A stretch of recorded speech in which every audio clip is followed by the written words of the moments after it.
when you go all in on something, I would say that does take conviction. Now, your conviction might be how many chairs are you sitting on right now? One. Are you all in on the chair? The point really is you put on one pair of glasses. You've got one pair of AirPods right now. You're looking at me through one screen. You're using one microphone. That's a one microphone. Like, you trust it? Is that conviction? Seems kind of scary. Why don't you diversify? Why don't you use 10 microphones? The point really is things in your life. Do you drive in 10 cars at the same time or one car at one time? Do you drive down one street? Aren't you afraid that you're driving down one street? Do you take a different way? You know? So my point really is, if you're you get on one airplane, are you convicted? You put your entire family on the one airplane, aren't you afraid? There is no. Which one? Asset? Well, Bitcoin is the best crypto asset. Okay. What's the second best? There is no second best. There's no second best crypto asset. There's a crypto asset. It's called Bitcoin, right? Right? There's no second best, okay? But take all your money, buy Bitcoin. Then take all your time, figure out how to borrow more money to buy more Bitcoin. Then take all your time and figure out what you can sell to buy Bitcoin. And if you absolutely love the thing that you don't want to sell it, go mortgage your house and buy Bitcoin with it. And if you've got a business that you love because your family works for the business, it's in your family for 37 years, and you can't bear to sell it, mortgage it, finance it, and convert the proceeds into the hardest money on earth. Hey boss, good morning. Good, how you doing? Listen man, I'm not going to be able to make it in today. No, I'm not calling in sick. I'm calling in rich. Yeah, you remember those Shiba Inu coins that you laughed at me for buying? Well, I bought 100 million of them. And wouldn't you know that damn thing hit a penny? And now it's worth $1 million. So yeah, I'm calling in rich. No, I'm serious. So I won't be in ever again. Hello? Hello? Motherfucker just hung up on me. Fucking hater. Just shut up and let me enjoy this pain. Welcome to the pain zone. It's where we live. When I'm hurt, I love it. I love that feeling because it's real. You need to love pain. Be the guy who embraces the ugly, the miserable. Be the guy who embraces hard work, the grind. Don't be afraid of being hurt. Don't be afraid of sacrificing some blood. Everything else, happiness could be fake, crying could be fake, but pain? Shit. That's real. However, mentally, physically, love it. You need to love it. If not, stay where you are. Broski, the market is so red, I thought my MacBook was bleeding. This is the end, cuz. Yesterday I was a millionaire, today I'm a slumdog. This is not a dip, this is a black hole. Imbeciles, they have no idea. This is not a black hole, this is the beginning of a big bang. Why is Broski not panicking with us? Yeah, why is he so unfazed? Have you checked your wallet, cuz? The crypto is down 85%. Allow him, Broski, he's still in denial. Is it down by 85%? Or is it 85% off? Oh shit. No, gang, not the hustler mindset. Not the hustler mindset. Bro said it's not a crash, it's a discount. Circumstances, but you can change your mentality. Remember, brothers, the market sends his toughest battles to his most financially literate soldiers. When the Nasdaq falls, will you give up? Or remember that no amount of setbacks defeat a qualified mind? You see a dip and start to sell, but I remember that sudden emotions lack logic. Down isn't permanent. So I invest more into the S&P because I was born to struggle and persist. Nah, man, how does he do this guy knows something. Broski, was you in the board meeting with Donald Trump? So tell me, brothers, when the crops go dry, will you sell your land or sow more seeds, knowing that the harvest will always return? He's really got that hustler mindset. Bro's got that JP Morgan mentality. That's that quarter zip discipline, cuz. Yeah, gang. Yeah, a few individuals that make it out, cuz. This guy's one of them. You may have noticed that crypto's crashing again, like it did in 2022 and 2018 and 2013.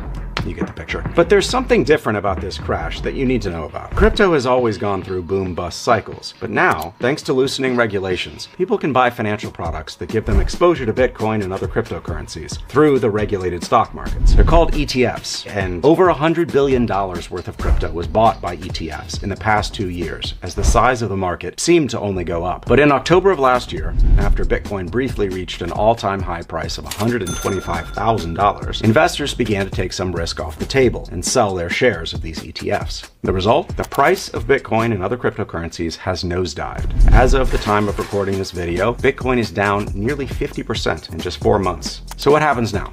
Well, we'll see how much actual money is backing these cryptocurrencies. When people sell their shares of the crypto ETFs, the Wall Street firms that issue them, like BlackRock, turn to the crypto exchanges like Coinbase to actually sell the Bitcoin. But if there aren't enough buyers, then the price starts plunging. What's the floor? Well, zero.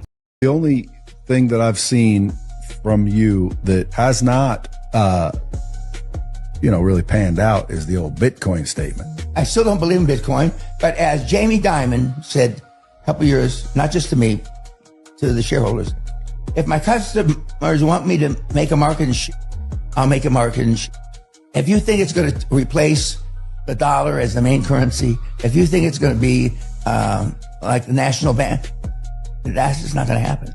But it's happening. No, well, no, it's not. So it has $2 trillion in value, whatever the value is.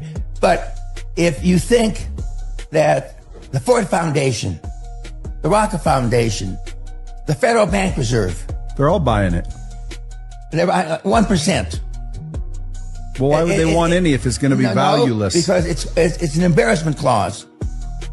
Just in case it goes to $1 trillion, they participated. It's just so they're not totally embarrassed.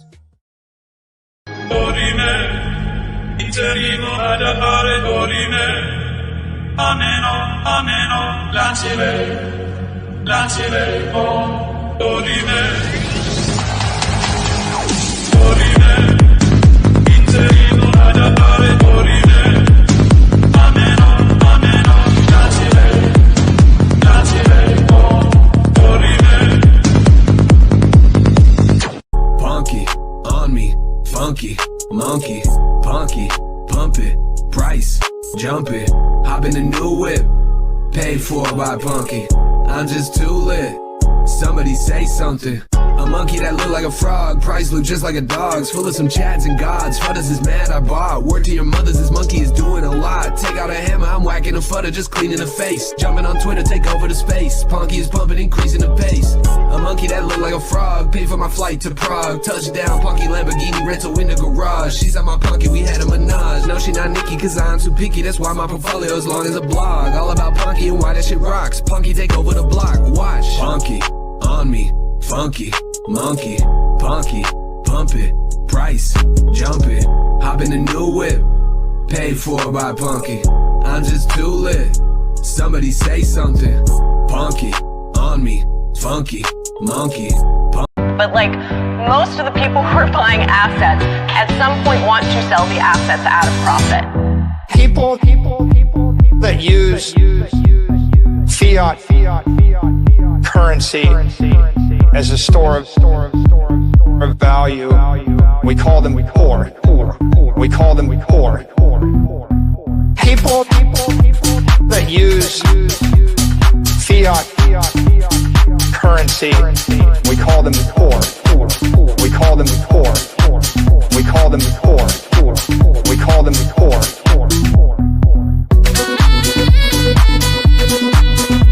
There's a name for them. We call them poor. We call them poor. Okay? Genuine question.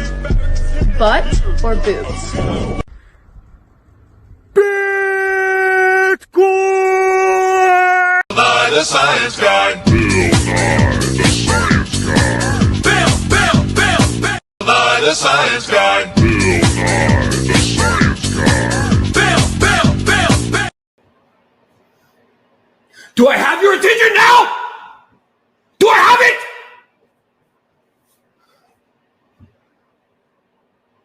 Good. I thought so. You buy this for $39.99, guess what, folks? You take the L away. You put a W there, baby. You're a winner, man. You're the real deal. You're picking up chicks. Let me tell you something. You buy this set at $39.99, baby, you're the cock of the walk, man. You walk into the bar and you just find the hottest chick and you go, you, me. Guess what? She says, why would I go out with you? Because I bought the deal on Wild West Deals for $39.99, that's why. She says, can I go home with you? That's how simple it is. That's how it works. That's what this set brings to the table. Because you know what she sees? She sees a man who knows what he wants. She sees a man who says, good deals don't get by me, baby. I move, I act quick, I act now. I go to wildwestdeals.com, boom. That's why you're hanging with chicks all night long. That's why you got guys like Michael Jordan calling you, wanting to hang out with you, baby. Because you bought it for $39.99. Council has discussed crypto regulations and legislations at length, and we have come to the conclusion that instead of regulating, we are going to ape a fat bag each into laptop and pump it to over $1 billion, 300 million, trillion market cap. Let's fucking go, crackheads. Bro, gambling in 2025 is crazy. I just bet that Israel would bomb Lebanon, and now I'm up $400. Bro, just bet on Israel bombing people. Like, you literally can't lose. Like, it's free money. Don't gamble. Oh yeah, don't gamble money that you can. Man. I mean, unless it's a lock. There's no such thing as a lock. That's the thing. Unless it's a lock. If it's a lock, oh my God, it's a little different. You're late to work. Who gives a fuck? It's your life, bitch. Fuck you, boss. I'm late. I'm late. I'm late. I'm late. I'm late. What you gonna be doing about it? I said I'm late. I'm late. I'm late. I'm late. I'm late. You gonna fire me? There's no one else here, bitch. Late. I'm late. I'm late. I'm late. I'm late. I'm late. You gonna fire me? That's cute. Late. Late. Ah.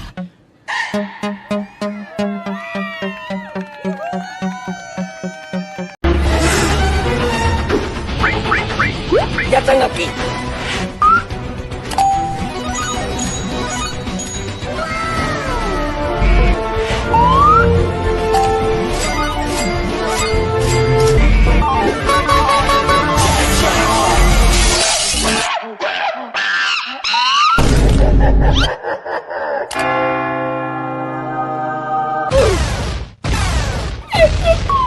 Oh no, I hope I don't fall.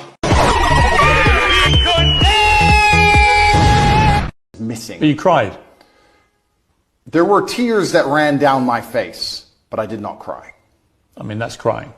I would disagree. Didn't snitch on anyone. He ain't snitch on nobody, same as a gangster. My mom told me that if he was black, he'd be a real nigga.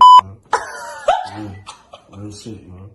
So Sam has some street cred now because he's not a snitch. Yeah, he's official, bro. Sam is more gangster than Tekashi 6ix9ine. He's more gangster than what? Tekashi 6ix9ine. Sam Bankman stood on all 10 toes. Tekashi, you riding. That's a good little...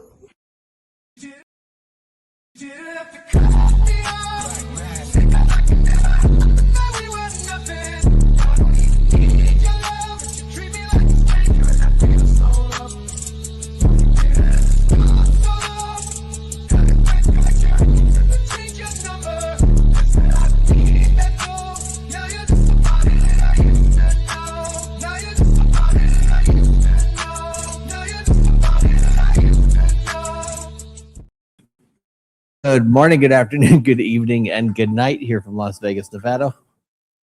Did you press it on the back end? I don't think so. Look, you're on StreamYard, right? Yeah. Oh, you don't have the ability to press that? No. Oh, what is that? Miguel's playing the video early on YouTube, but we'll figure it out on his end. We got it. We got it. There you go. Good morning, good afternoon. Let's try that again. Good morning, good afternoon, good evening, and good night here from Las Vegas, Nevada. Hope you all are doing well and having a good evening wherever you may be. We are here with episode number 216 of the Moon Gang. And we're talking about peace in the Middle East. It's finally happened, Miguel. World peace is here. There are going to be no more future wars. Everything has been solved. UFC is on the White House lawn. All's right with the world. Is you real? Huh? Is you real?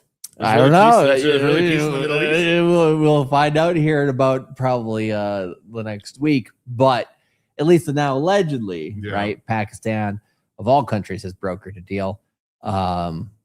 So green candles going into Monday can't hurt too bad. And Bitcoin here does have a buy signal on the CC algo on the daily chart at above 63,350.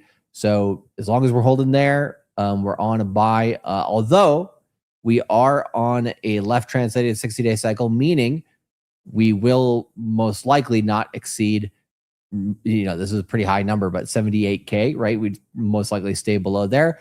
For the most part, you'll want to, not want to see, but if you're looking for cheaper prices, you'll want to see Bitcoin get rejected by the 111-day moving average. Now, this price movement can stall, I would say, going into midweek, because we have about 3 main events happening in crypto this month.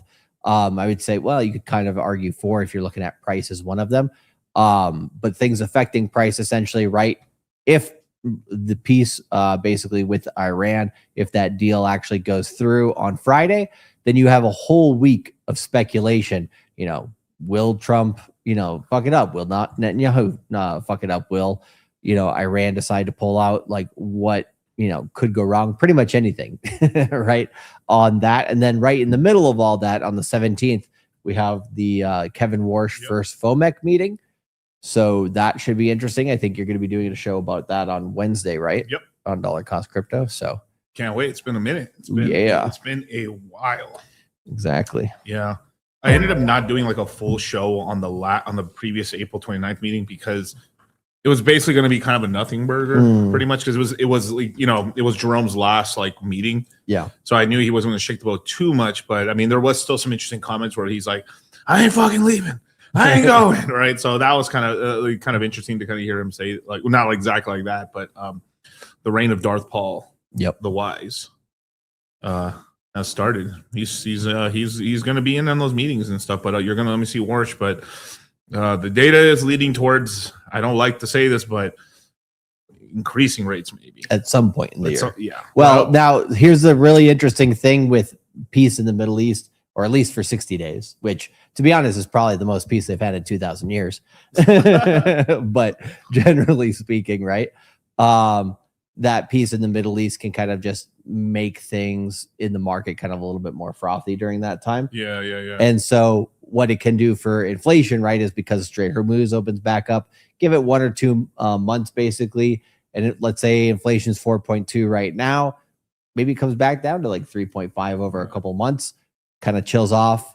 It's still high, right? But then the threat of a rate hike is a lot less versus, right, if the peace with the Middle East doesn't last and you keep going back and forth and back and forth and back and forth, oil's cheap, oil's expensive, oil cheese is cheap, oil's expensive. Then during that time, if there's no clear answer, then pretty much inflation could go above 5.5%. If it gets there, then they have to hike rates, right, at that point. So I do think the war stuff, if it does end up actually panning out positively for the United States and Israel doesn't mess it up, then because they're literally the ones that are fucking shit up. We got some memes for it too, which will be fun later in the stream.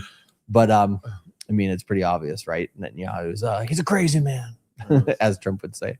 I like the good old, I don't know, it's like compared to other wars the United States has fought, like if you went back to the Iraq war, basically everything after 9/11 with Bush, it was like, fire and brimstone type war, right? It was just like light them up. The jets lit. Like I remember they kept showing on TV, like it was intense, oh absolutely intense. Like lots of casualties, lots of not necessarily friendly fire, but like lots of civilian casualties, stuff like that. But yeah, this war seems a little bit more compared to other collateral damage. There's a word, yeah. Damage. But the basic thing is this war seems a lot more like WWE. Yeah. Compared, for the United States, a lot more kind of like soft glove type war just for negotiation purposes. And I kept racking my brain. Why is Pakistan like, Well- like, why is Pakistan like over here, doing like basically the mediation right now between the United States and Iran? Well, apparently Trump started a little company down there, and it looks like Iran and Pakistan are going to split 50-50 the passage tax in the Strait of Hormuz. Trump possibly owns a piece of that company in Pakistan. So I was like, there we go. As well as, how dare you? The Democrats had a way to funnel money out of the Ukraine through many ways, right? Possibly XLM. I believe, that's maybe one of them. Hey, they proved out their use case. Yeah. It was kind of funny when Zelensky said, like, there was supposed to be $270 billion sent to me. I only got 70 of it. Where's the rest of it? He was like, dang. Because after he said that, he kind of fucking disappeared. Like, I haven't seen Zelensky in a minute. Laundering tax. Yeah. I mean, it was like, we gave you 70 billion, 200 disappeared, 200 billion disappeared. Well, there's going to be some money going through and stuff. And the weird thing is about it is there's some slight connections with AVAX actually there. Yeah. No wonder why AVAX has been tanking just like Trump coin. Fuck. But just follow the money. Yeah. So it makes sense. Yep. It's like, all right, Iran will give you 50% of this dole. We take the other 50%. And, because right now, who's hurting? Oil price is hurting everybody. Yeah. But who's it really hurting? It's hurting China. It's to slow China down because China has to import a lot of oil. Like we're oil positive now, but we're still like we're exporting our we're like we have all the oil we need in order to keep prices down, but instead we're exporting it right now. True. Yeah, you just reminded me there was what I'd have to go and find it, but China is also coming out with its own version of the SWIFT system based on crypto. Oh, really? They started building. I remember they started building. It was October of 2020 or 2019, one of those 2 years. We had like a crazy big spike in price and then a big drop because China said, "Hey, we're getting in on blockchain," basically. And they since then, so that's either 2019 or 2020. So let's say 6-7 years, they've been building this kind of government-based intranet that they can use for as like their own banking system across countries and stuff. So it's kind of interesting what China. Oh, here I found it. Okay. Let's see here.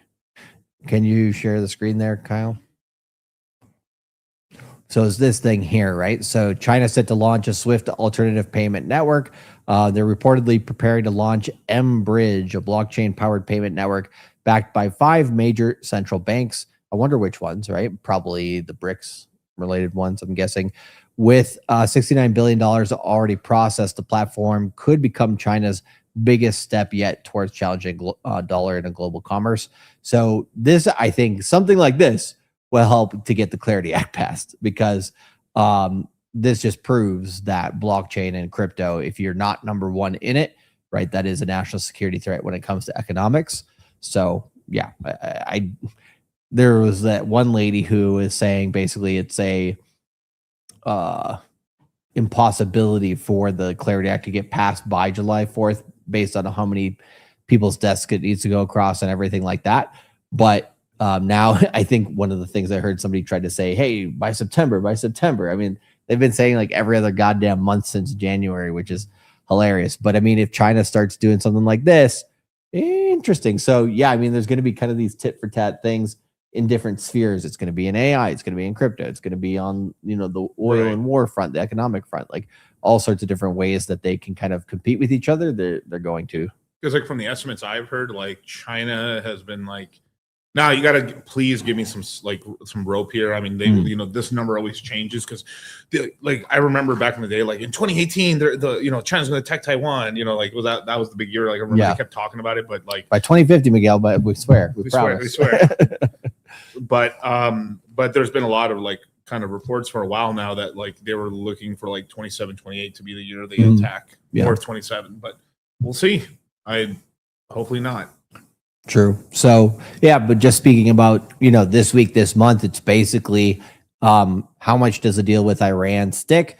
How does the meeting with Kevin Warsh go? And then does the Clarity Act make any, significant progress throughout the month? If all three of those things happen. And I think last time we were having a show, we were basically saying, like, you're like saying, don't tell me the odds, Charlie, because we're saying, like, what's the likelihood of all three of those things actually happening? We're like very, very low. Yeah. I would say the hardest of all three of those would have been the peace deal with Iran, to be honest. And I mean, that's still probably, like, I think there was somebody in the tweet that we sent earlier saying the show was going to be on at 7 p.m. and everything. One guy responded, he said something like, this is just a fool's pump. There's no way they're going to go through with it. They're just going to dump on the market, and like that. And that's a very real possibility of what can happen this week. I do think the price action that we see is mostly up for the first half of the week. Then sometime around the FOMEC meeting, either that day or the day after, right, we get some wobbly price action, maybe try to find support on Bitcoin's 20-day moving average, which is currently, I think, 66,000 and some change. Then, you kind of go sideways for a bit. If the deal on Friday actually goes through, they actually sign it in Switzerland between, Iran and the U.S., Israel shuts the hell up, and basically Pakistan says, shake hands, a kiss, it's all good now. If that actually happens, then like we have two catalysts. We have this week, Monday, because of this news, basically boom, right? Yeah. And then we have next week, Monday as well. That would be a continuation of that. I think some people asked me, in the chats, according to the 60-day cycles, and you can take it off the screen there, Kyle, if you want. According to the 60-day cycles, when if we are in a left translated cycle, and so we're expecting to hit below 59,000 by the end of July, again, then how high can we go and how long can the pump last? I would say 1 to 3 weeks. So this week we got pump, right? We'll see if it lasts. And then if it does last in the next week, it could basically bring us to the end of the month. And then that would be actually pretty nice, because that would mean, well, you're looking for about the 111-day moving average on Bitcoin, which, excuse me, I guess we might as well show the chart here. So we're talking about 111, the 111-day moving average here up at 72,182. So let's say 72,200, somewhere up in that area is where usually you'll get some rejection. And so that could happen anywhere within the next 1 to 3 weeks. I would think to get up into that region would take at least until through next week. So the Iran deal would have to play through. Right now, we do have the 20-day moving average coming for Bitcoin's price like a missile. It's at 66,424, and it's going down by about $500 a day. So that'd be at just below 66,000 tomorrow. Right now, Bitcoin's price is about $500 away from that. So on the next daily candle, that should be resistance, which lines up right with this longer term trend line here. So Bitcoin in the next couple of days, if it does break out, even despite hitting that daily resistance, then that's a really, really good positive sign just for, the health of Bitcoin. And then it can kind of just go sideways here into next week. And then depending on what happens at the end of the week, it can continue up. Then next week sometime, try to hit, right? Because in about a week, we will be at the midpoint of the 60-day cycle if we are in a left translated one. And if we are left translated, you would expect to get rejected somewhere between that 111 and bottom of the 60-day cycle low, which would be $72,000 to $74,000. So you'd expect to get rejected in there sometime going into end of month, early July. And why is that important? If we do zoom out here to the weekly chart, there are two areas which you want to see Bitcoin gain over the next few weeks. One is the previous buy signal, which was at 66,000 on the weekly. If you regain that on Bitcoin and start trying to challenge 70K or 68K, I think is my minimum target of where I think Bitcoin will go in the next 1 week. But let's say we get to 70, 72K, then you'll have a buy signal there on the weekly that re-engages. Plus, we'll see if we get a green week, whether this buy signal stays here. But right now it's showing a second buy setup, which means if we did follow through for next week, that would be like a double buy signal that you get here, because you re-engage an old one and you basically would confirm a new one. So let's see if that sticks there, if it does go up in price this week. But the other thing you can look at is that on Bitcoin's monthly, you have two areas where to get bullish or bearish. So you get bullish if the monthly close is above 68,000. Like I said, on this bounce here, I was already looking at this bounce based on patterns that Bitcoin was setting up sometime last week. We were already talking about this in the Crypto Mindset course chats and in the Citadel and other places. So, and some of the other chats, I think from Q4 of 25 was pretty active. So we put some stuff in there too. But we basically said Bitcoin's going to go to 68,000. Now, whether it gets enough move to go further than that's the question. And that's where all the fundamentals of what we're seeing with macroeconomics and geopolitics is basically coming in. But like I said, if we can clear that by the end of this month and hold it, so that's the question is, if Iran doesn't basically follow, or basically if the Iran deal doesn't stick for a long period of time, we probably get rejected somewhere around 68 or 72. Then we come back down, close the month at the end of June below 68. And then you stay basically on a sell signal on the monthly, and you have a bigger dump that you can do into July. Versus if the deal does stick and we do follow through basically the next 2 weeks of upside, right? Then it's very possible by the end of the week, because we got 15 days, sorry, by the end of the month, we have 15 days and 22 hours left until the end of the month. So if we get a 2 week move to the upside and you hold above 68, then it doesn't necessarily mean that Bitcoin's going to pump up to, mid 70s in July. But what it does mean is that coming back down to the lows of the 60-day cycle, which would be at 58, 59,000. So if we pull this out here, right, so far the lows of the 60-day cycle are here at 58,000 and some change. So what you would expect is if you do get that bounce, right, get some rejection sometime into early July, but you hold on the monthly so it doesn't look so bad on the monthly, and then maybe it's only the first half of July that Bitcoin dips and it finds a low, maybe around day 50 of the 60-day cycle. And then you can see a reversal from there. So it's kind of what it would look like visually is something like, no, not like that. Like this, where you kind of come here, you go sideways a bit, then you continue up here into next week, right? You get rejected up in this region here, and then you come back down relatively hard, right? In Bitcoin's price, you get a double bottom just on the current 60-day cycle price action. And then that next 60-day cycle here can come up. And the question is, does it get bullish enough into August to basically come back into the mid 70Ks? And if it does, then you could just really into the Bitcoin 4-year cycle low. If you get this type of pattern this summer where all things positive happen towards Bitcoin in the terms of the different things we're talking about here in June, then you could just see a lot of sideways action here into the end of the cycle. One last capitulation, maybe to like $1 trillion, 52K Bitcoin, or 49K Bitcoin, something like that. And then you're out of the bear market. Like you could absolutely see something like that going into the end of the 4-year cycle. So this is kind of like this bull move. If the higher it goes, the softer the landing, I guess you could say, you get into a 4-year cycle low, also into the current 60-day cycle low. So it is worth a trade in my opinion. And like I said, the trade is live here from this price right about here. So we just go like this, and as long as you're staying above that area, you break above this trend line, you are good to go. And now we're not saying we have to get the 60-day cycle low here. It's just the most probable scenario right now, and this would be on July 12th. So we will give links and stuff a little bit later, but me and DCC do have what do you call it? Just some little bit of news here, so you can pop me off the screen.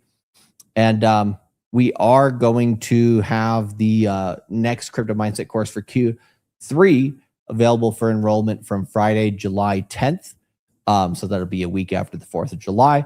And then we will be on Fresh and Fit on Friday, July 17th, and then Monday on July, I believe it's the 20th would be the Monday. So we're going to be jumping in on Q3 with you guys, but what do you call it? We do have a webinar coming up this week for the Crash Out course. So we will post that in the chat here within the next 24 hours about when that will be this week. Yeah, we're going to be supporting you guys who are in the current Q2 Crypto Mindset course into the beginning of July. and then basically we'll have that handoff there, and then also what do you call it? Just pretty much Q3 will be supporting you guys for the majority of Q3. I think we'll be off of YouTube and Rumble here from I would say late July, pretty much through most of August. Yeah. So if you want some of that sweet summer crypto trading action, you're gonna have to get into the Q3 crypto mindset course, baby. So we confirmed a bunch of streams and stuff like that. We're gonna be doing a stream with Gary. And shout out to GG33. Man, we got a whole lot of streams coming up with everybody down there. We one of the reasons too is sometimes we have like it's like herding cats in a way. We have to like make sure everyone's like, all right, we're on with the range. Boom, let's go. And it's gonna be a lot of fun and stuff. Like we're getting so deliciously close, man. We just talked to Myron. He'd been buying some Ethereum and stuff, some Solana and stuff. So it's like, all right, we're starting to we're getting close to that bear market bottom, baby. And so in Q3. We're going to cultivate and dollar cost as much crypto as possible for you guys to get some really good wins. We did that with a lot of you guys here in Q2. We're going to do it again in Q3. And then if maybe we get an early 4-year cycle low within Q3, maybe it happens in early Q4. But by the end of the year, we will be done with the lows for the bear market. So then it's dollar cost averaging back on the way up from there. And, then the time starts ticking in terms of the just kind of what do you call it? Urgency that you need gets faster and faster and faster as we go through the bull market. But just a little words of wisdom here for you guys going into the Q3 crypto mindset course. You buy this for $39.99. Guess what, folks? You take the L away. You put a W there, baby. You're a winner, man. You're the real deal. You're picking up chicks. Let me tell you something. You buy this set at $39.99, baby. You're the cock of the walk, man. You walk into the bar and you just find the hottest chick and you go, you, me. Guess what? She says, why would I go out with you? Because I bought the deal on Wild West Deals for $39.99. That's why. She says, can I go home with you? That's how simple it is. That's how it works. That's what this set brings to the table. Because you know what she sees? She sees a man who knows what he wants. She sees a man who says, good deals don't get by me, baby. I move, I act quick, I act now. I go to wildwestdeals.com, boom. That's why you're hanging with chicks all night long. That's why you got guys like Michael Jordan calling you, wanting to hang out with you, baby. Because you bought it for $39.99. Broski, the market is so red, I thought my MacBook was bleeding. This is the end, cuz. Yesterday I was a millionaire, today I'm a slumdog. This is not a dip, this is a black hole. I'm selling everything, I'm dying. They have no idea. This is not a black hole, this is the beginning of a big bang. Why is Broski not panicking with us? Yeah, why is he so unfazed? Check your wallet, cuz. The crypto is down 85%. Allow him, Broski, he's still in denial. Is it down by 85%? Or is it 85% off? Oh shit. Nah, gang, not the hustler mindset. Not the hustler mindset. Bro said it's not a crash, it's a discount. Circumstances, but you can change your mentality. Remember, brothers, the market sends his toughest battles to his most financially literate soldiers. When the Nasdaq falls, will you give up? Or remember that no amount of setbacks defeat a qualified mind. You see a dip and start to sell, but I remember that sudden emotions lack logic. Down isn't permanent. So I invest more into the S&P because I was born to struggle and persist. Nah, man, how does he do this guy knows something. Broski, was you in the board meeting with Donald Trump? So tell me, brothers, when the crops go dry, will you sell your land? Or sow more seeds, knowing that the harvest will always return. He's really got that hustler mindset. Bro's got that JP Morgan mentality. That's that quarter-zip discipline, cuz. Yeah, gang. Yeah, a few individuals that make it out, cuz. This guy's one of them. And this guy is one of them. If you join the Q3 Crypto Mindset course, baby. So you got some patriotic on the patriotic moves on the 250. In the MOONGANG and in the Crypto Mindset course, we'll have some fun there in July. So, so that's kind of the setup, I guess, of what we're seeing here going into this next week. I do have some memes and I do have some headlines for this. So let's jump into that, and then we'll talk a little bit about some altcoin action here. This one here, I guess it's just a good one of Michael Saylor's buying, still adding dots, still dollar cost averaging. So one way to play this bear market would just be to dollar cost average whenever Michael Saylor does. Might work. But this is the news directly from the Prime Minister of the Islamic Republic of Pakistan. So this was the original, show of information here today, right? Regarding that. So following intensive talks, we are pleased to announce that the peace deal between the United States of America and the Islamic Republic of Iran has been reached. Both sides have declared the immediate and permanent termination of military operations on all fronts, including Lebanon. The official signing ceremony will be on Friday, June 19th in Switzerland. We would like to thank the United States of America and the Islamic Republic of Iran for their commitment to finding a diplomatic solution to the conflict. We would also like to extend our sincere appreciation to our brothers in this mediation effort, the great leadership of State of Qatar, for their support in reaching this agreement. I would also especially like to thank the visionary leadership of the Kingdom of Saudi Arabia and the Republic of Turkey for their immense contributions in this regard. With the agreement now in place, mediators will facilitate a series of meetings this week. These pre-implementation discussions will lay the foundation for technical talks and official signing ceremony. And he added Donald Trump plus JD Vance plus a bunch of others here, basically. So yeah, that's the news basically. But the White House basically quote tweeted Donald Trump that the deal with the Islamic Republic of Iran is now complete. Congratulations to all. He says, I hereby fully authorize the toll-free opening of the Strait of Hormuz, which is why Pulse Chain is up, I've heard. According to Somi. That shit kills me, dude. I was like, Strait of the Hormuz is open. It's now pushed the Pulse Chain price up. I was like, God damn it. Hey, whatever it takes. And simultaneously here within, authorize the immediate removal of the United States naval blockade. Ships of the world, start your engines. Let the oil flow. Donald J. Trump. And here, this was not Jerome Powell, basically saying this is what the stock market's going to look like at opening tomorrow.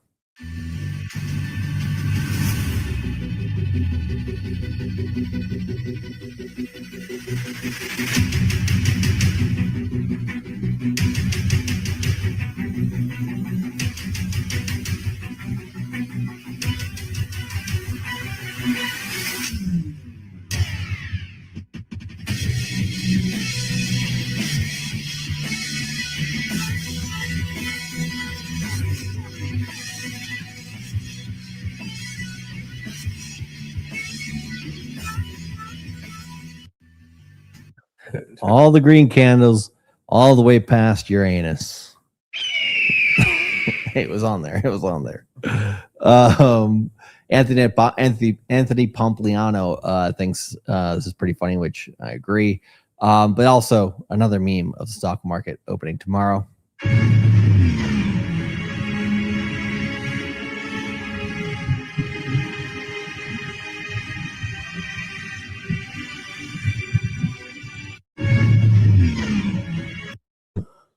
So green lasers, green everything. Also, good old John Hamm meme.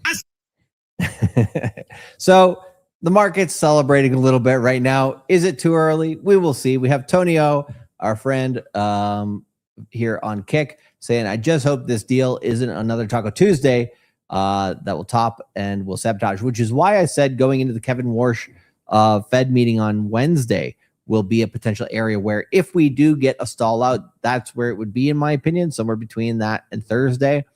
But if the deal does get signed on Friday and the Fed meeting is not so bad and there's some progress on clarity, I do think this will play through into next week. So that's why you get in position and then you put a stop loss in and you take your risk management on what you are willing to lose on any trade that you're considering, or just go in with a bigger dollar cost average dynamic DCA in, do something that is a long-term hold like Bitcoin, Ethereum, or Solana. But we also have confirmation here on Iran's side. So Iran's Supreme National Security Council has made a statement I cannot read Arabic, so therefore I will read the translation, which is the Islamic Republic of Iran, under the leadership of its martyred leader, has completed its success over the American Zionist enemy. I love it. War and military operations on all fronts, including Lebanon, and immediately and permanently from tonight. Naval blockade lifted immediately. Official MOU signing is on Friday, June 19th. That final deal will only happen after the U.S. fulfills its commitments. Tehran declares clear victory. Source Middle East, Telegram, blah, blah, blah, blah, blah. So kind of funny just because, I mean, the U.S. and Iran are trying to do the same thing. It's just like, how can we save face as much as possible just by writing a letter so that we don't have to bomb each other anymore? That would, if I was Trump, I would be like, you guys, Iran won. You know what I'm saying? Like, hey, they won. Right. Iran totally beat us, you guys. Well, and there's been reports, right, where Iran basically said, oh, yeah, the United States said this in national media, but they just said this in private meetings. They basically said that when they say that, don't worry about it because it's just for our own local people. Yeah. Right. So, of course, each government's going to be having their own propaganda on both sides. It's pretty obvious by now. I mean, the UFC event tonight, right, at the White House probably has a lot of electrolytes going on. There was the President Camacho meme we saw earlier. It's pretty good. But we have some parts of the deal, I guess, in detail here, if anybody would like to know. Iran says the U.S. has agreed to pay $300 billion in reconstruction funds directly to Iran as part of the deal Pakistan announced, alongside the release of $24 billion in frozen funds, with $12 billion released before negotiations even start. This completely contradicts Trump and Vance's claim that no funds will be transferred to Iran at all. If Trump denies this is true, there never was a deal. If Trump confirms, the U.S. has capitulated to Iran's demands, according to this source. Now, my guess is they probably do lift sanctions on stuff and probably do pay them some money. So, of course, you're going to believe any of these goddamn politicians? Kyle, can you hit that alien meme just to remind people a little bit? Bro, you know what's crazy to me? What's crazy to you? Humans have so much trust in their government. Oh my God. It's actually like kind of sad. It's kind of pathetic. It is, because like over so many years and decades of time, the government just continues to lie. Just keep lying. And humans are like, ooh, another lie. Yum, yum, yum, yum, yum, yum, yum, yum. Ooh, another lie. Yum, yum, yum, yum, yum. Ooh, thank you for the lie. Yum, yum, yum, yum. It's crazy. There's receipts. There's receipts. More receipts than ever. And the people are like, yummy. Yummy. Let me have some lies. Oh, yummy. More lies, Can I get a please? side of lies with those lies? Put your lies up my little human butt. Put it in my ass. Humans already have it bad with their like processed cheese and their vegetables and food made with pesticides and poisons. Literally. The last thing they need is people in power that they put in power coming in and saying, you get less rights. Yeah. You get less amnesty. You get less of your own fake money that you've earned from hard work. Why? Why less? You know what they put in their silly little human documents? What? They actually gave people the power. Yeah. But they've given all of that power away. Ugh. It's wild. It seems as though they're okay with that. Like, should we just take over and set things right? Soon. Yeah, soon.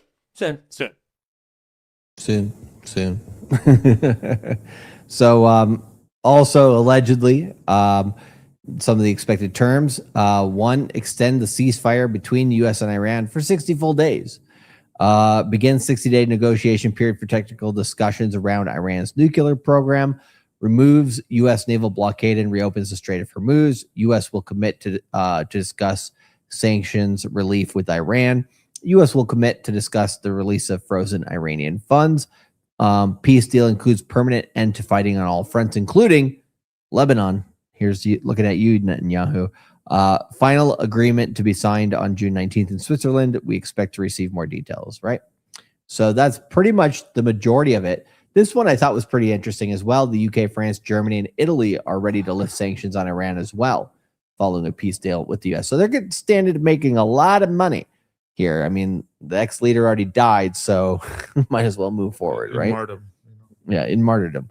But Trump says an agreement has been reached with Iran. Meanwhile, Netanyahu. This one? Really? Yeah.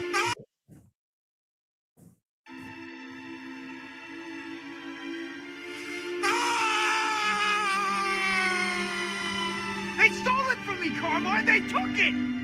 That was today. Today.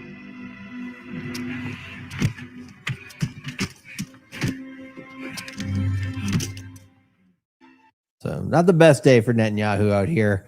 But I think most people right now are kind of feeling like this.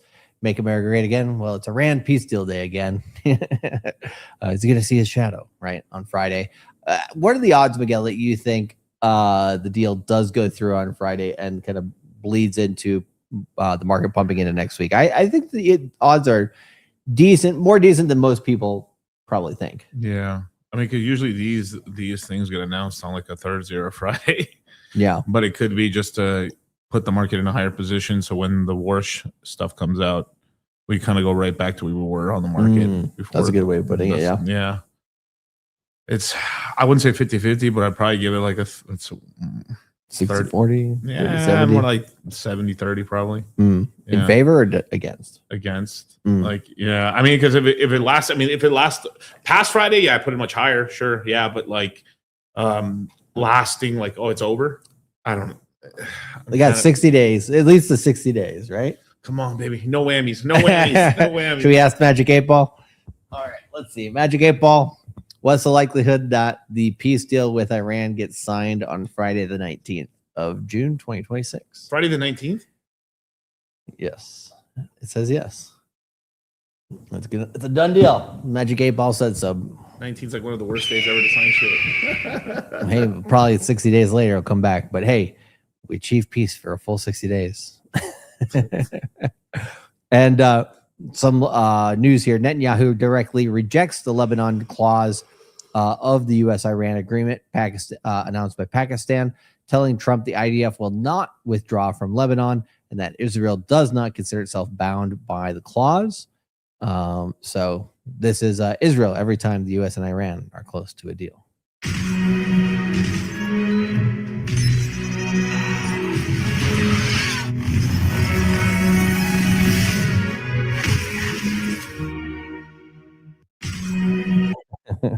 Peace in the Middle East over my dead body.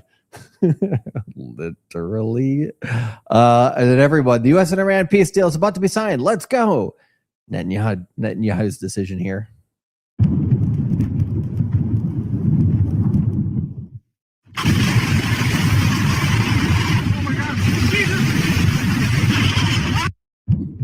Jesus. Like I said, peace in the Middle East, probably 60 days would be longer than any time in the last 2,000 years. So, that's probably what's going to happen at the end of the day, some point. But, just remembering what governments are here for, right? They're not here to tell you the truth. So if pharmaceutical companies cured you, they'd go bankrupt. If banks helped you get out of debt, they'd collapse. If politicians actually helped solve all your problems, nobody would elect them again. And if Tom kills Jerry, the show's over. It's all a big show. Everything's fake. It's all fake and gay. The coyote caught the roadrunner once. Fuck. And he didn't know what to do with his life.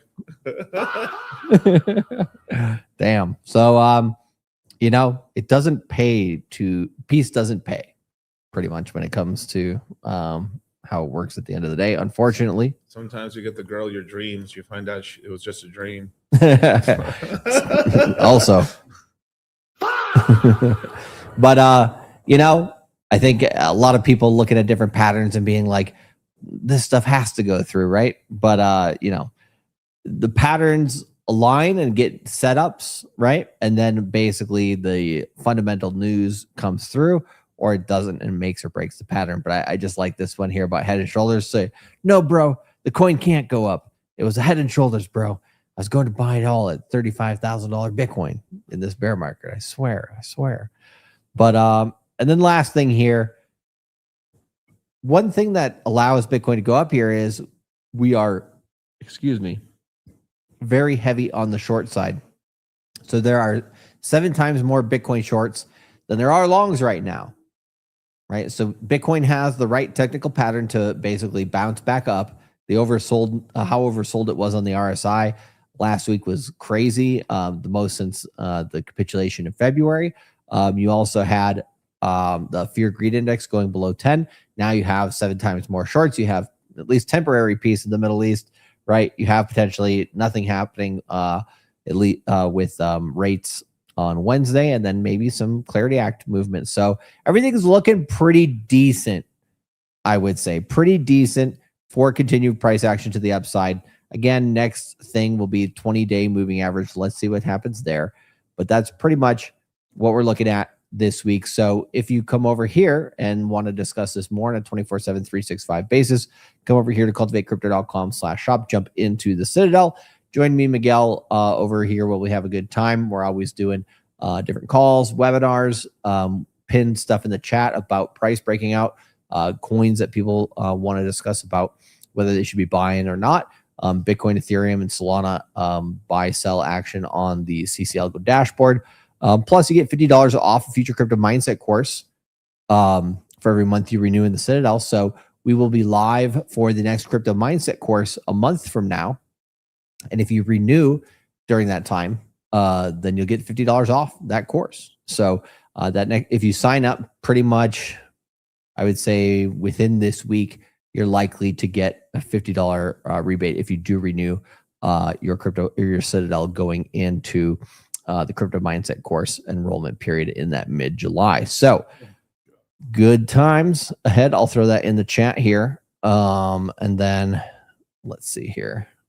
There's also is it the Grand Region? When's the next voice call? Very, very soon. Right now, me and Charlie after the stream, we're gonna discuss when the next Crash Out course webinar is, and I will then know when I can do the call. Yep. So the call will be posted in the Citadel, as it always is. As it always is. But man, have you seen Clavicular, man? Jesus, he kind of fucked his face up, bro. Fuck, man. I thought it was AI. So I told you it was gonna happen. I told you it was gonna happen. I as soon as this motherfucker started playing, God with his own shit. Oh, right. I was like, this dude's gonna end up like Michael Jackson before he's the end of his 30s. I'm like, maybe sooner at this rate, but goddamn. The best take on it was like Grego Gallagher. His nose. He said his nose wasn't perfect, but it made him unique, and also. You know when somebody does like some really crazy take and then someone comments like, mind you, this is my first ever like vision of you. First impression of you ever and stuff. So people got used to his face, how he looked. He looks really good. He didn't look terrible. He looked good. He ascended for sure. The big surgery he's going to do is actually the double jaw surgery, which is like this part of your jaw goes forward, and then they also crack this and extend it forward. He hasn't done that one yet. That was like fuck the nose surgery. That was like low on the list. He was gonna do a double mandible fucking jaw surgery, which he hasn't done yet. So he's gonna look like Frankenstein by the end of the year. Gotcha. There was more of a chance of that surgery looking better than the nose. The nose one is unless you've got a honker, you know what I'm talking about, where like your nose is like, holy fuck, you know what I mean? Like it's got to be like your nose looks, or like it got cracked in a fight or something, And the thing is, one of the reasons too, like he talked about his nose, like his nose looked bigger back in the day when he was younger before he got famous. When you're on Accutane, your nose actually shrinks. On Accutane because it basically shrinks your pores, and a lot of people have like your lips and your nose your lips get a little bigger and your nose actually gets smaller. So there's a lot of weirdness right there. So I was like, his nose looks completely fine to me. If he wanted to do the jaw thing, I mean maybe if that's what he wanted to do, but he really didn't have anything else to do except fucking actually work out hard at the gym. That's his fuck, man. I mean, I almost think that I was like, there's no way. Like I think he was benching like 95 pounds. And he was struggling, and I was like, no. This has to be you're rage baiting. There's no way. But if he is, I mean, that's his main thing is like they wanted like instant gratification. They wanted fast. For sure, there's ways to do it and stuff like pharmacology. But if he just added a tiny bit more muscle back, like he is right. Like you want to be really lean. Yeah, that's what girls like, and that's actually looks good on camera. But he's also like playing into and he's falling for the male the male like gaze as well, which is like, you look intimidating. It demands respect from men. There is that as well. So like, I don't like. It looks like he got baby faced. Yeah. Like I don't know if you want to. He looks. Yeah, he looks. Yeah, I can play it right here. He looks less masculine, like in absolute terms. Yeah. Once I have to go back to the. Okay. Yeah. But yeah, I mean, I heard he cried or something like when the chat was making fun of his nose after the surgery or whatever. I was it's like, tough. Like I know, but I'm just like, bro, you're an did it to yourself, idiot. though, You're too. Yeah. exactly. You did it to your goddamn self. I'm like, what are you fucking thinking, bro? But hey, everything for the likes and the views, they say. You got it? Yep. Okay. Yep. So. All right, bro. All right, bro. Yeah, he made himself less Chad. All right, bro. It's not that funny. Okay. It's not that funny. It's not funny. Yeah. Also, yeah, that's true too. It's also he's more puffed up. It's just making him look more fatter and beta than he is and shit. Yeah, I mean, it's not even that. At the end of the day, it's just the fact that what do you call it? He looks like a pretty boy comparatively to before, just normal. I say he downgraded. Like he looks. That's what I'm like, saying. He Well, looks that's what less I'm like saying. a pretty boy. Like he looks. No. He looks plain. Like it's like he went and got his face into an avatar online. You know what I mean? Like it's like you don't look like yourself anymore. Now you just look like some random motherfucker. I mean, non-discerning features, basically, right? Like Yeah, they don't exactly. have unique features. Mm-hmm. Like I'll pull up a video of him like before. Let's see. I mean, he doesn't look bad. I'm not saying he looks bad. But the fact that like, oh, I had no surgery, and then people are like, you know, like I don't know, man. If you're gonna be that sensitive about it, it's just like, just fucking stick to what you got. You're good. So okay, Jesus, it does look bad. Fuck. It's not bad. Like that's what I always say to people who wanted that crazy kind of surgery. I'm like, you look different. Will you look better? I don't know about that. I don't know about that. You know. So like, now mind you, this is him. He's got no inflammation at all, right? He's leaned out right now. Look. Oh man, what has clavicular done, dude? This guy almost looks like this guy's on the verge of transitioning, bro. But there's a little too much. Like I kind of look. What he did? All right, before the nose job, right? What he did absolutely worked. 100%. Say what you want. Everybody can fucking clown and say everything, but he absolutely ascended. And this is true. He got fucking famous for getting good looking. Yeah, he got rich too. He got rich as fuck on it and shit too. Yeah, and that's what people care about is you're leaned out and you know you gotta chin and shit, right? And most people like you're not ugly, you're just fat. If you're skinny and ugly, fuck, bro. Like if you're a little chubby, there's hope. Right. There really is hope. It's like when you're chubbier and shit, you got nowhere to go but up. And it's all comparatively. People view you based off of like how they used to see you, and now it's like it's like going to high school reunion. Like Charlie, dude, wow, bro, you look incredible. What the fuck you saying? I looked ugly before, you know, like, but it's like people are like, wow, you look so good now. Holy now. The fuck? No, but or like they can't even recognize you. Like, what the fuck happened to you, bro? Right. But like, just about most of the things he's talking about is right. Like now, obviously, the steroid stuff is what people always go crazy about. But like, there is some truth in it. And so, I mean, going on Mastron's a bit much for DHT, but if you're in puberty and you take it's dangerous, super dangerous. But he basically forced puberty and masculinized his face using not that much testosterone and a little bit of not Anavar, but Mastron. Mastron's a DHT derivative steroid. He took it and it made him look older. That's why when he was like, I'm 19 years old, people are like, you look 24, 25. Which at that age is actually a good thing, right? And then when he does this surgery, now he looks back to like he's 19. Right. You know, so I'm just like, bro, just stop fucking around with that shit, you know? Yeah. But it is what it is. He just needs to work out a little bit more and just lean back up and stuff. But he's in such a position because he's like, if you already look good, then in order to change your body, you have to have a period of looking kind of funky for a second. And then because it's like if he wanted to gain some more, he's obviously on testosterone. He's not on a lot of roids. He's just kind of on maintenance testosterone, and he would have to like up his dose a little bit, go on a lean bulk. But because people are so used to him being very low body fat, and that's where his face looks really, really good.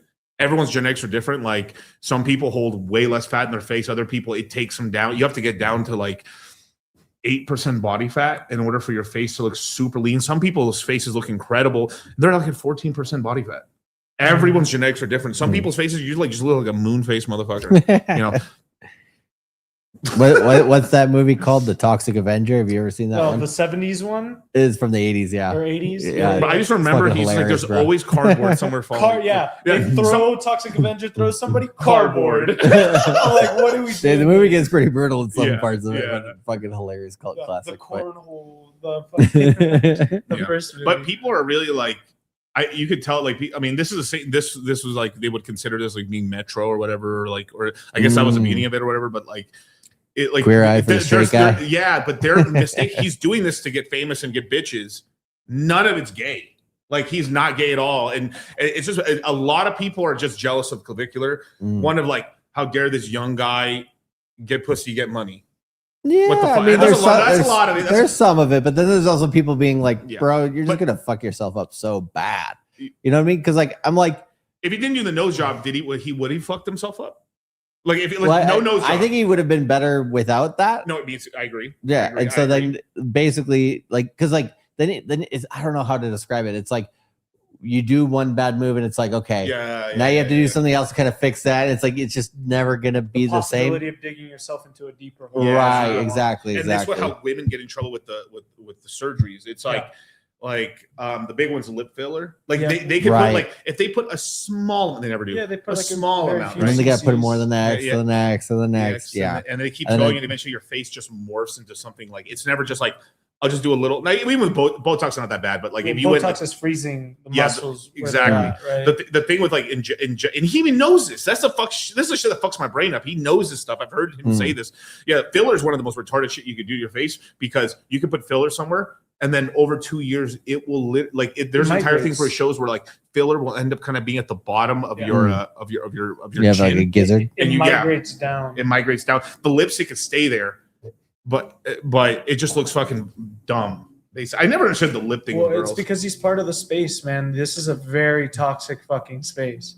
Like when it's curated towards looks, it's going to be very much like, you can never be perfect. Yeah. There's like sometimes lanes you got to choose. When if you choose them, you got to put them on a time limit because there's no way you can sustain that trend forever. Yeah. So if he gets popular based on his looks, he's like, okay, I'm going to looks max and all this shit. And like half people are making fun of him. Right. Okay, great. He has, it's like, what do you call it? Getting polarizing people, right, will make you money. Great. Okay. So he's got that. Then he's going to do that for a few years. He has to have like an exit strategy, right? If he's like, okay, I'm going to do this for 5 years to a decade, then I'm going to see when to bow out. And then I'll transition to something else and have a ton of money. Okay. Smart move. But if he's like, I'm just going to keep doing this till I'm 40 years old, he's going to fuck himself up and he's just going to look bad at some point. Right. And the thing is too, is the hard part is too, it's sort of like, imagine it's like he went to the NBA, he went to the league right at 18, right?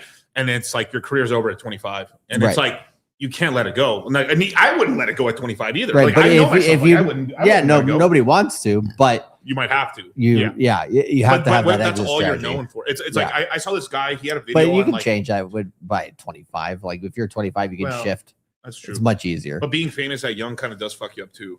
Yeah, for sure. Yeah. Absolutely. Which is why I think it's going to fuck with his head just as much as it is with his face. And there's this entire thing where like there's these guys where like you want to be known for you, not for the caricature of you. Correct. And a big like two big characters, right? Like I saw this whole video. It's so true. It's like Macho Man Randy Savage, right? He basically always was Macho Man. He wasn't him. Yeah. He was. If you listen to him talk normally, it's like he's pretty much there. He just adds like an extra 10% of spice. Right. But look at someone like Hulk, rest in peace, Hulk Hogan before he died. Well, actually, rest in peace, Macho Man too. Fuck, dude. But like what's called Hulk Hogan was in his 70s, still wearing a bandana, and still like Hulkamania. But that's who he really there's kind of like an accept like. This is who I like. There's this kind of thing I have talked about where like when I character. Yeah, like in a way, like you have to accept this is where you are, where you at. It may not be the end piece, but like I talked about this a little bit with like maybe this happened to you at work as well with like in Japan. But like I remember like I was like resisting, like I'm not doing this manual labor stuff. I'm not doing this blue collar work. I'm gonna go to school. I'm gonna do. And at some point I was like no, this is what it is. What I'm doing. Let me actually get good at this. Yeah. instantly started making money. It was crazy. I was like trying to do like I had my foot in like all these different Right. Yeah. Once you're all in. Yeah, and I wasn't. No, I'm actually doing this, and I just like even told my friends like, no, fuck, I'm not going to school anymore, man. This is what I'm doing. I'm gonna make $100 grand, because $100 grand back in the day was a lot of money. And I was like, I'm gonna make $100 grand no matter what. And then like, boom, it just happened. It was so crazy. Like all these clients that I could be calling and stuff, they just like tell me buzz off, kid. And then like the minute I just said, no, this is who I am, this is what I'm doing. It just happened. It's crazy. Oh, I don't think I have it on this one. Damn, that was a perfect setup for. There's a meme about like once you go all in on Bitcoin, but yeah, it's kind of the same thing, right? It's like once we decided, hey, we're all in on crypto. It's like boom, good time. So yeah, I think we have our friend Jack Napier in the house saying we going to the moon. No, we're going to low Earth orbit, then back to Earth. It's just a test. Kind of like what Katy Perry did. Yeah, exactly. You would never get off the ground. And like who was with her? Like it was like an all women crew or some bullshit like that. Wasn't it like Bezos' wife too? Yeah. Oh yeah. It was I think she was captain. Who's with her, bro? Fuck, that was funny. It was all girls too, right? All it was like female, 11-minute mission. 11 minutes. 11 minutes. Person, let's see. Can you imagine if it blew up? They're like, oh, he just wanted to get rid of this bitch, bro. Yeah, Gail King, Jeff Bezos' fiance Lauren Sanchez, former NASA rocket scientist Aisha Bowe, civil rights activist Amanda Nugent, and film producer Green Flynn. If it had blown up, bro, oh my god. It's like they just wanted out, bro. They wanted that catalog. I saw some meme of Elon becoming a trillionaire. Yeah. And he's like mocking Bezos on everything, like buying Amazon and shit. But anyways. I will unless you actually like I actually think Bezos, as soon as like the technology for robotics really gets there, Bezos is going to catch up so fucking quick. Yeah. It's not even funny, but like, these are just the different future sectors getting pulled out now, right? Like if we're talking like who has really a monopoly, bro, Bezos got the monopoly, bro. Like, oh my god, if you got a wife or you got a girlfriend, you got family living, you got, bro, it's like boxes show up at your house every fucking day or every other day, dude. It's annoying. He's like, what the fuck am I like? I never understood this. Like, what the fuck am I doing with these boxes? It ain't going poor. That's for damn sure. Oompa Loompa market is being real. I remember I had this history teacher that told me about this family in San Francisco where they owned basically all the water that comes into San Francisco. Oh shit. They'll never go broke. He's like, all they have to do is just increase the price of water by a quarter of a penny and they'd have like $500 million. I was like, Jesus. And this is back in this is like 2007 where they told me this. I was like, wow. He's like, yeah, he just always come like random facts. He's just like doomer facts. Hey, that sounds like a good business. I'd be all for it. Hell yeah, man. But yeah, I think what do you call it? You were mentioning some stuff prior to the stream, right? A little bit about, we have AI basically taking a lot of steam out of crypto in the sense, and SpaceX IPO and all that stuff. But then there is a lot of AI within crypto that's starting to percolate, make some things interesting. I would say. So you're talking about Tau in particular, I think, on your show yesterday. But then there's some other ones that were kind of like, what do you call it? We were just kind of bantering about prior to the stream. Yeah. So I had said this on my stream yesterday, and kind of just to go over it a little bit. Basically, this bear market is very different. I mean, we always get curveballs. Every cycle is different. It just is, right? But this is the first cycle that I've seen where we're getting seasons in a bear market. It doesn't happen unless it's like red season, going down season, scammer. Oh my god, that whole FTX, Celsius, fucking BlockFi week, those 2 weeks of hell, like where it's like every day it was just nothing but bad news. It was one of the few times I've ever, as a YouTuber, was like, I just wanted to turn my computer off and like, take a vacation. I've like to this day, I have not felt that. That is the only time where I'm like, every day I'm like, oh my god, bro. You're like, oh my god, BlockFi just went down. Fuck, Celsius went down. What? Like we, what's it called 3 hours capital? Just what? Like this is going. And Luna just went. Oh my! I was like, I literally was telling Charles, like, I felt like I'm just getting like belted. By, like, it was pretty brutal. It was so brutal. It was like one of the most brutal months ever. But it was like 2 weeks concentrated, like the worst shit ever. And that's why, like, even right now, it's like this is nothing. Like it's just pretty normal. But the thing that is, I think, getting people this bear market was lack of rebound bounces until just March, April. Yeah. And then also time. Yeah. right? Just the length of time of price not doing anything, boring the fuck out of people. That sometimes it's like Chinese water torture versus waterboarding. Like, which one would you rather have? You know what I mean? Like, neither. depends on how long it goes for, right? I will say though, Chinese water torture, you do eventually see purple. Seriously, like people have said, like they start losing the ability to see some color. Oh fuck. Yeah, like straight up purple. It's bad, bro. Either one's I guess like though.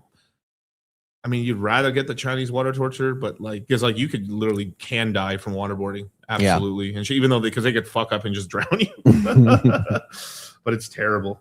But basically, like normally it's more of like we're just going down. There's rebounds, but like there's no like meme season. There's no this season. This like why I was so like caught off guard is like we had Tau season so the first thing to really pump up this year was like Tau just randomly started going up like holy, and it was basically the all in podcast guys, which are PayPal Mafia guys, which is the outside of like Trump apparatus ecosystem there, right? The all in the Chamath and all those guys there. Then after that, what happened? Well, Tau went off, then Zcash took off, then Hyperliquid. That was the zone we were in, basically, right? And then now that's all capitulated back down, and it's basically starting up again. And I was wondering, why is it starting up again? Well, right now we're in a bit of a zone where it's I will call it SpaceX season. It's just SpaceX. I mean, it's just SpaceX. Even though it's an AI company, really, most people are still looking at most people are really looking at SpaceX as a rocket company, which it mostly is, but there's a big AI component to it. But because that's where like they're like the future revenue is we're going to build these data processing centers and all these things, all these resources in space. And one of the big things is like they're really like hyping it up about is no pun intended, but hyping it up about is that basically you can just build in space. There's no zoning. There's no like one of the things about these gigantic data centers is like even like someone like they're building it in the bumfuck nowhere in Idaho, and they're still like, but the animals. It's just shrubs out here. There's like corn, or like they're like no, you're absorbing the water. Like, bro, there's like a town of like 40 people only. Like what? Like 2,000, Miguel. 2,000. Come on. 42,000. I mean, but regardless, I mean, it's going to get that big real soon. Yeah. With that center being built. But like that's what we're talking. It'll probably get 30, 40,000. It'll be a huge city in by Iowan terms. We're powering it from a natural gas pipeline that's not even being used 30% right now. True. No, that's bad. You know, it's like it's insane. Like I've looked into it. It looks like a pretty good deal. It looks smart. And I understand. Like, yeah, let's build them away from big city centers. Let's not drain the Colorado River. But you have to have them, right? Because China's building them, and they don't give a fuck. They're just building them. Yeah, literally, China's that's one of their superpowers, right? Is they command economy, baby. They don't really care about their society. They're just like, fuck all you peasants. I mean, fuck. Who's was it? One child policy? Who was that? That was China, but who was the first leader? Is Mao? Yeah, it was Mao. Probably, yeah. Yeah, he was like, there's too much fucking people. Only one kid per each. Generational fumble of all time. It may be like, wow, the biggest like. Yeah, that has to be the biggest fumble. Straight up. So what do you think their odds are? I mean, because like everybody right now with kids? AI, with the AI basically succeeding is like, what do you call it? Right now we have all the militaries, right, basically saying, hey, or not the militaries, but the governments, they're probably using AI for military purposes, right? You have some country or some organizations not wanting to do that. So it's like, what's the chance that China basically becomes a leader in AI versus the United States? I would say the United States has to go through more red tape. Yeah. But has more kind of firepower, I would say, when it comes to AI, most likely, because we're just basically really good at tech. So we're much more creative. We can create things from scratch versus I think they're more like follow a model type society. Yeah. And they can really build stuff really quick and stuff like that. But actually innovating will be interesting to see if they actually do that. But yeah, that kind of tit for tat. It's like kind of like how we were talking at the beginning of the stream, right? If they're doing intranet blockchain type thing, right? And then America has more open source internet type blockchain stuff with Ethereum, XLM, stuff like that. Open source versus closed source, right? Open source usually wins, so the United States has an advantage there. Yeah. So it just depends, I guess, kind of how much China kind of lets their AI free to some extent, you know? Not much. Well, no, I mean, yeah, they just release versions they want people to use so they can spy on other societies. Like, right. There's 100% spyware in there and stuff or DeepSeek. Yeah, DeepSeek was like crazy. It was cool, but like a lot of people were like, no, I don't trust. No, this hell shit. no.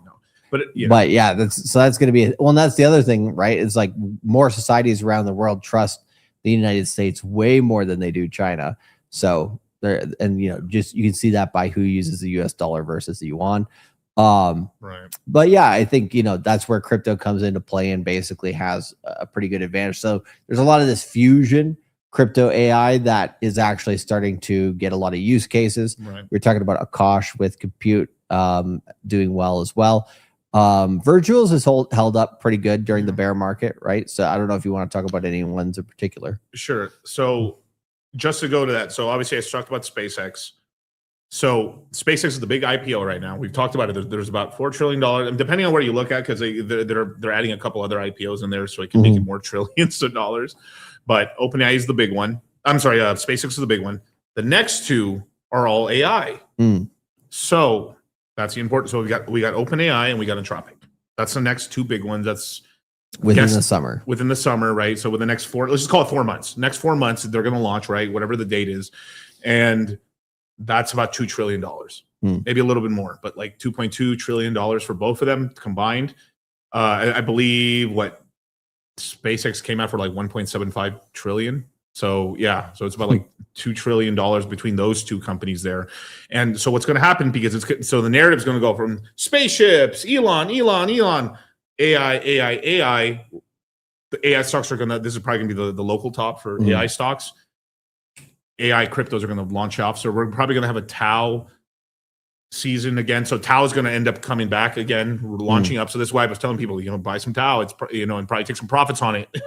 When, the next, you're going to hold Tau and you're probably going to make money anywhere from like 2 to 4 months from now, depending on where the top is there. And then, if you're up a multiple on it, take the profit, because we're still in a bear market. But this is very, very unique because this doesn't happen in the bear markets. It happens with like a singular coin here and there, but not a group of coin. That's what makes it so different. So we're basically going to revamp it again. It's going to be like Tau, Zcash, then hype again, and then nuke, basically, because the like all the big media talk's going to be OpenAI, Claude versus OpenAI. Who's better? Who's this? AI, and like andale mami ia and then these coins are going to take off. So it's going to be virtuals. It's going to be Render, VVV. Of course, it's going to be Tau, right? If you look at from yesterday and today of which ones really took off, that kind of gives you like which people are loading up right now. Right. Because right now everyone is just focusing on SpaceX.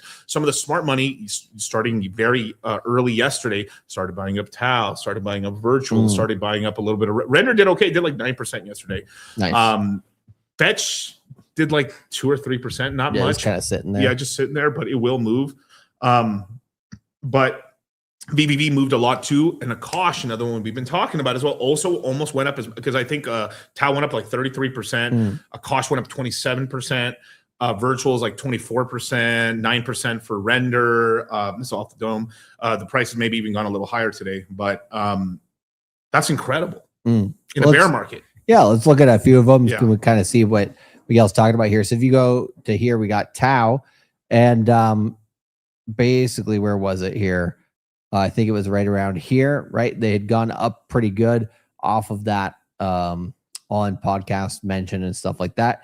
Then they'd come down because I forgot what happened with their founder, but there was like some tiff basically with what the founder did there. Oh, what was that again? So yeah, so basically they have like they have subnets just like AVAX in a way. So you can use Tau to launch your AI project, whatever type of, it could be a bot, it could be an actual AI like OpenAI, but you can launch your own subnets on Tau. And basically the main one that's been the biggest in market cap, the guy he's been given he basically fuck it, I want to sell it. So he just started dumping his tokens, and he was gifted from like the Tau Foundations like tens of thousands of Tau, and then he just started nuking it. And like he's like, last Christmas, I gave this, like the guy who made Tau was like, I gave this motherfucker 2,000 Tau and shit, and then he just dumped it. Like, and he was like basically dumping his token, dumping Tau. And then it basically started this FUD event, and this is what led over to like Zcash being more of the main topic. Right. And then also you had a very slow, sluggish pump on hype. Nothing crazy, but like Zcash is the one that really pumped through after this. But Zcash was also pumping alongside, but this was getting all the attention. Right. Yeah, and so that caused this dump here, and that was bought up within the 3 weeks after that, pretty much. So that was a nothing burger. Then Bitcoin came down, and it came down with Bitcoin. It got bought back up again. So it's pretty much been threading this area pretty good. On the CC algo, is trying to hit another buy signal, so it's kind of had 2 buys and 1 sell in this area. Really what it needs to do is get past this area here of about $310, which has been the same price we've been saying since the beginning of the Q2 crypto mindset course. So we said if Tau can beat this price, then it actually can run, but it couldn't beat that price so far. So far it's in accumulation here, a lot of sideways action, but good move within the short term on the weekly for the DCAs. But yeah, if you kind of look at this long-term pattern here, it's not quite a perfect channel or anything like that, but it's really kind of right in the middle of its trend right here. I do think if it comes up here, it'll probably come up like if it comes past 310, right? So that's the key, is if it can get past there, it can maybe get to like 450, 500, but that's really dependent on if Bitcoin gets a good swing or not. So at the end of the day, it's good to know which narratives there are, and then like, okay, what does it take to get them to actually follow through? And so you need a multitude of things. You need Bitcoin to have a good setup. Then you need, of course, each of these individual AI coins to have good setups. And then you need the positive stuff happening on the geopolitical and macroeconomic front. All of those things align, the more of a pump you get here. So for Bitcoin, like we said before, we're expecting a move up to 68 minimum, maybe up to 72, maybe if you're real lucky, up to 74, and then a rollover sometime in that early July period. So what does that mean for something like Tau, right? It depends on how big of a candle it can get, but something maybe like this, where it comes up for like a month, right? So maybe you get like 3-4 weeks of candles up here if everything goes swimmingly for Bitcoin. But as soon as you get basically a roll off on Bitcoin, you'll probably get some more consolidation. So it's not like this is going to run away into a bull market. Nothing is, right? Bitcoin's not either, at least until we get those signs. So for right now, we're making these, first long-term DCAs. Yep. We're making trades here. If you see good setups, of course, mind your own risk management. Cheppy in the chat says risk management. That's right. And then, take profits, I think kind of the key thing. And then, rinse, repeat. And as long as most of these coins like Bitcoin have kind of this sideways price action during the rest of the year, we have a lot of time to basically accumulate. Virtuals is kind of similar in that it's kind of made that downwards. This is not a good chart, but it made that downwards kind of trend movement. Not a good chart. Someone say trend. No. Let's see here. Like personally, Charlie knows this, and like the class knows this. I was so mad when Tau started pumping. Fuck, it made me so mad because I was getting ready to buy. Yeah. And I was like, all right, this is getting juicy. All right, class, I'm gonna start. And then like here comes Chamath and that one dude talk. I was like, oh my God. I got so irritated with that. Yeah, and then the guy sold all his coins. We got a buy opportunity, and then Bitcoin crash, we have buy opportunity. I mean, there's gonna be a lot of buy opportunities. So that's the thing, is like, if you guys feel like the FOMO setting in, right, sticking to the dynamic DCA really, really helps. And when Bitcoin's at a cheap point and it's about to possibly break out, that type of thing, also very, very good time, to make a move. But go ahead. Oh, I was watching Tau really carefully, and I was getting ready to start my DCA. Yeah. And then I was like, because like I was like that. It moved hard. Yeah. It moved hard, and that's what I was like, oh. God. But this is why, like, when I start saying like, dude, I'm like, when I start saying to myself, I should start a DCA. Do it. Do it. Like, do it. Plans are good, but no good if you don't execute, right? But this is abnormal. This doesn't usually happen in a bear market. That's why I was this is why I'm not going to be caught off guard anymore, because like now I know the game here a little bit. But like, yeah, someone asked even earlier, like, do you believe privacy coins will have in the next 60-day cycle? I will say they will pump, but not as much as AI coins. Yeah. But they will do okay. Yeah, and really the only privacy coin that's really moved worthwhile is Zcash. Yeah. I mean, Dash actually made some volatility, but it wasn't really consistent. Yeah. And then Monero is a good DCA for a long-term play, but it's not going to have big volatile moves. But this was one of the okay charts, I guess, for virtuals since basically the last 1 year, where it pumped into May of last year and then basically just went sideways ever since. I think it was high was 210. Then it's really been here mostly between 50 cents to $1 most of this time. So this one as well is trying to get more buys and sells within this area and accumulate. But again, will be dependent on Bitcoin. I would say between this and Tau, which one looks better? I think Tau looks like a little bit of a better setup in the short term. Render, I don't think has moved quite as much. Let's see.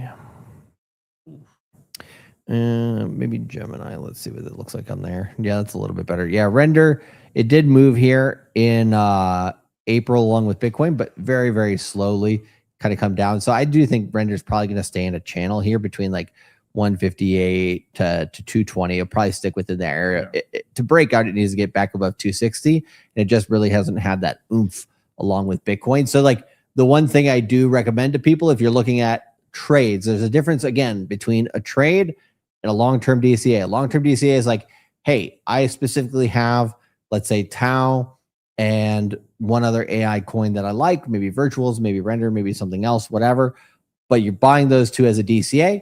All other AI coins are simply trades to buy more of those coins if that's your strategy, right? You want to find coins that basically moved with Bitcoin in the last 60-day cycle because they're likely to move with Bitcoin again. Render here didn't quite as much. So I would say it's good for a long-term DCA, but not quite as good for a short-term trade. So kind of knowing the difference there is pretty important. What were some of the other ones that you mentioned? Okay, so I mean, obviously virtuals, VVV. Oh, yeah. Virtuals is held up pretty damn good. Yeah. I do actually, like Render because Render is just like sometimes like I almost think of Render of like holding an AI ETF.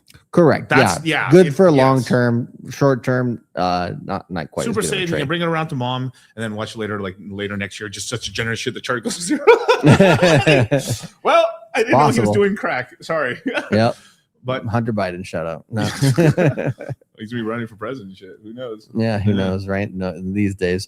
But yeah, no, virtuals had its run. We originally said back when it was in this cluster here around $6 that would go towards 16. It hit 16 and then went past. Is that virtuals or VVV? VVV. Sorry, I misspoke. Okay. Yeah. Venice token. So on base here and then pumped up and now has kind of come down and consolidated within this area. So I don't know what the buy sell signals are on it right now, but right now it looks like it's in kind of like a consolidation pattern where it's gonna, probably has to go back above, I would say 1850 or so to really get another pump. But this one I do think is worth accumulating because it has held this $12, $13 region pretty well. As long as it continues to hold that, then it just might be in another, like what it tends to do is kind of go up, get in accumulation, go up, get in accumulation, go up, get in accumulation, and then what? Go up again. So it's a pretty nice project there. What other ones were we talking about? Virtuals. Yeah, I looked at that one. Okay, so virtual. So yeah, sort of like Tau, virtuals, VVV, Render. and then Render. Oh, and Akash. And Akash. That one moved a lot, actually. Yeah, Akash is pretty interesting. I like this one. That's a good sauce. This is only talked about this in the CMC and the crash app course. Yep. Yeah. And so Akash here, let's just look at the short term, right? So long term, Akash, well, okay, I guess, yeah, we'll look at both angles. So I like Akash because it's good in both situations. So it did a really good run last cycle into April of 24. Then it had a pretty huge pullback. I think this pullback from top to bottom had been about 96%. So its bear market low is probably in here in February. There actually seems to be hype, has its bear market low in around that period. Zcash as well, actually way earlier. But yeah, you have a few coins that are probably in their bull patterns already to some extent, and this one could very well be. If worst case scenario, it probably comes back down to this 30-cent area right now. It's 82, and then holds that again. But I do think it's gonna continue to hold that. But if we kind of zoom in here and just look at the short term, so long term, it's played out before. It's got one thing which is really rare, which is it's going towards AI compute, but in with a blockchain token associated with it, which is, I don't know of any other token that does that. With the buy and burn on the tokens, even better. Yeah, even better. Even better. Going for it's almost like not ING, but like it's sort of like it's AI infrastructure plays, which is different from like we're trying to make the new AI. Right. Yeah. Yeah, and I would say crypto AI is going to be slightly competitive, but it's more the tools like this that kind of add infrastructure to it. I love when a buy and burn. I was like, oh, buy and burn, okay. Exactly. But if we just look at it on a weekly basis, it's been on a buy here since 48 cents late April. It was also on a buy at the beginning of March. So it went on a run here, cooled off along with the end of that 60-day cycle for Bitcoin. Then the beginning of the next 60-day cycle, it ran from 43 cents to 80, almost 86 cents. So about a 2x, 100% move, sold off, got support on that 12 EMA. Now it's trying to cancel out that previous sell. So all it needs is a weekly close above 84 cents, and it's off on the races again here. And then it probably, I would say, moves up to about $1.20, something like that from where it's at now. So if I was thinking, okay, this is only going to move up for like a week, maybe it moves up 20%, but if it moves up for a couple of weeks, maybe it moves up like 30, 40, maybe up to 50% there. So not a huge move in the short term, but because it did have that good correlation with Bitcoin in the last 60-day cycle, if Bitcoin moves up, this should move up pretty decently as well. And then it gets the AI tailwinds. And, it's an infrastructure play long term that has already played out. So a lot of positive things, I think, in the case for Kosh. Now, if we were to say, we're going on a limb here, because how much would it have to go down here to hit that low again? It would have to go down 71%.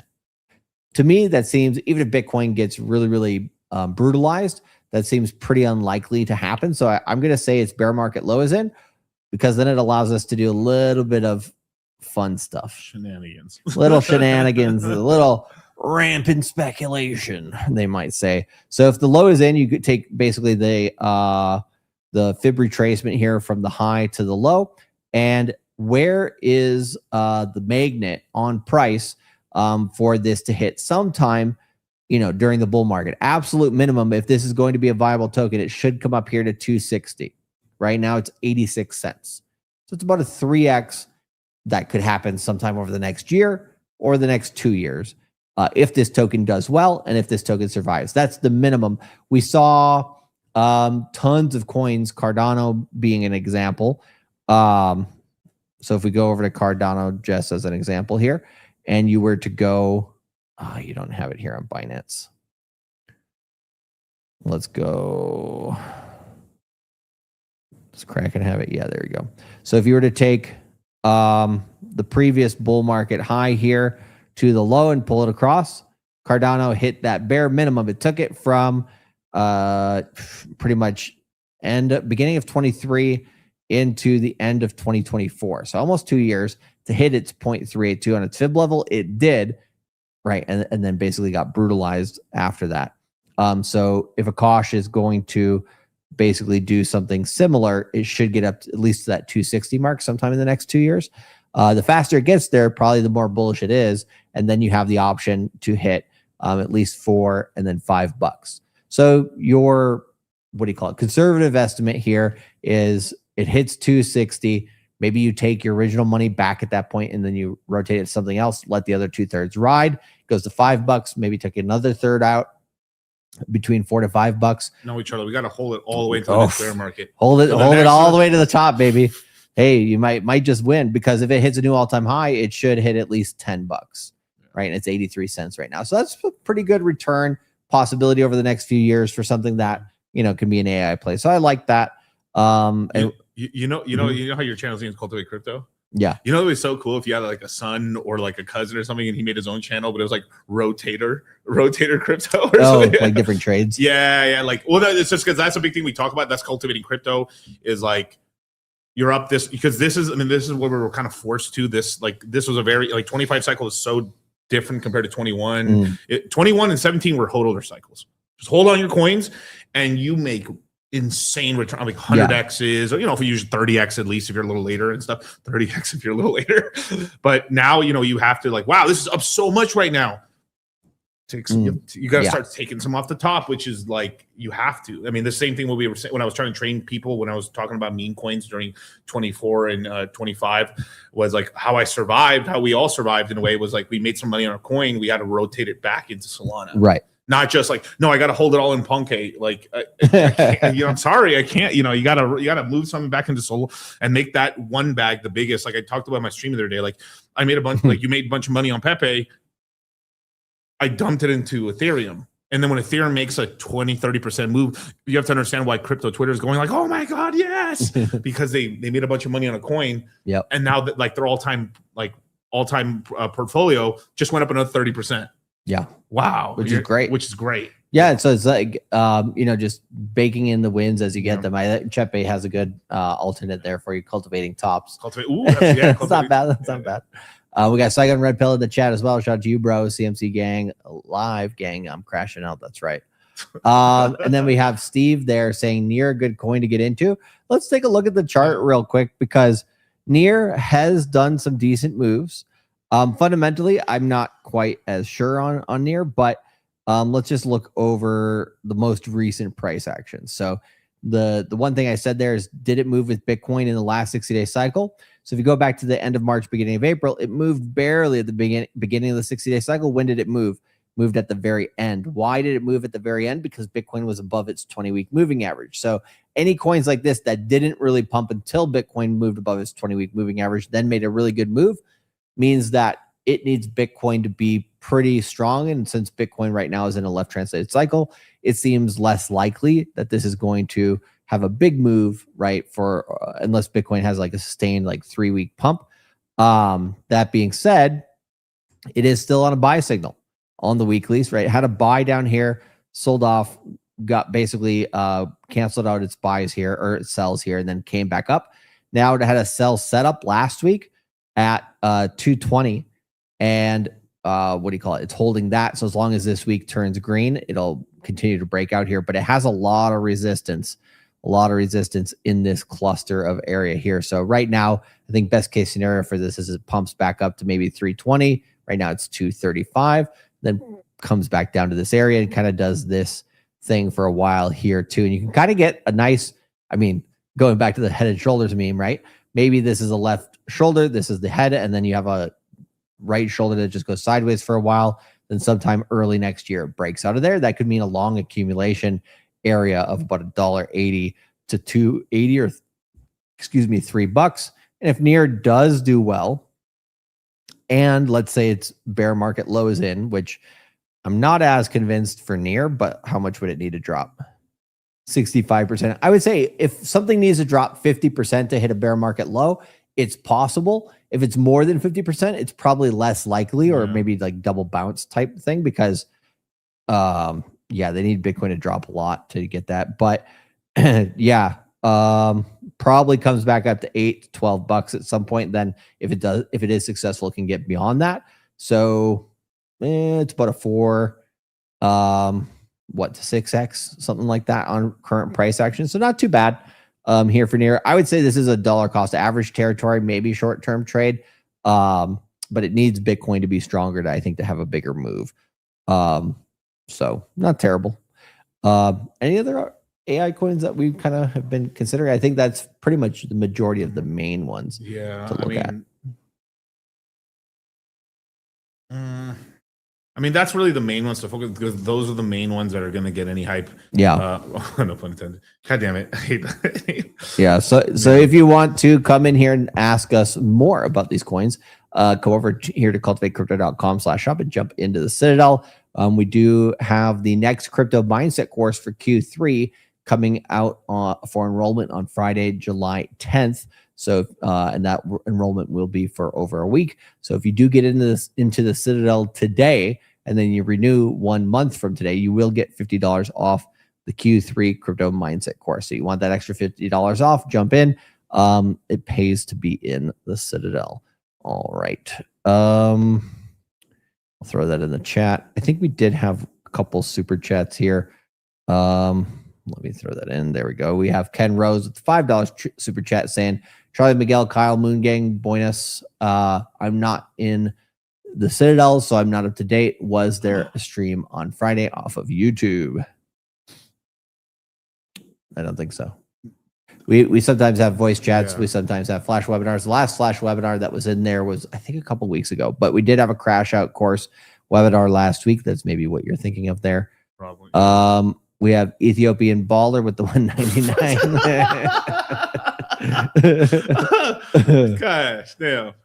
He says, bought Sui, Sonic, Crow, Pepe in 25. When at least break even. In 25?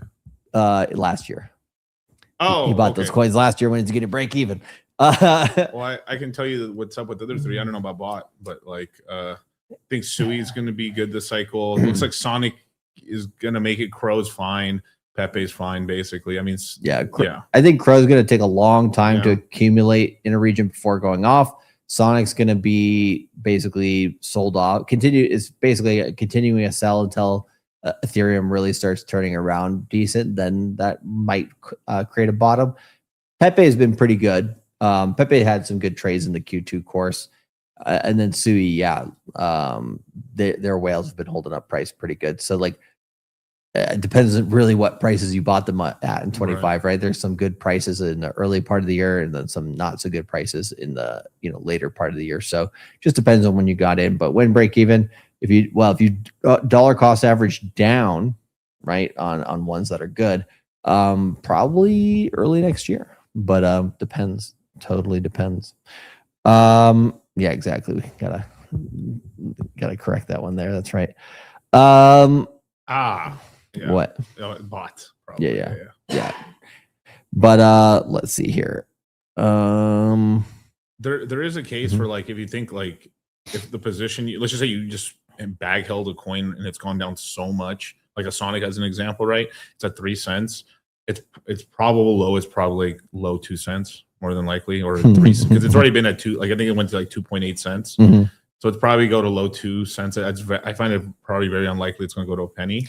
So like it'll be really cheap to get a lot of coins. So it's like I saw someone earlier said like they sacrificed $100 for PulseX and now it's worth $5 So like you think it's worth buying another $5 just to double the stack? I was like, at this point, yeah, obviously. I bought a fucking $20. Yeah. Because you can hit like a break even faster. Mm-hmm. If you didn't care about it, you would have sold it so much. You would have sold it back in January or even around that time.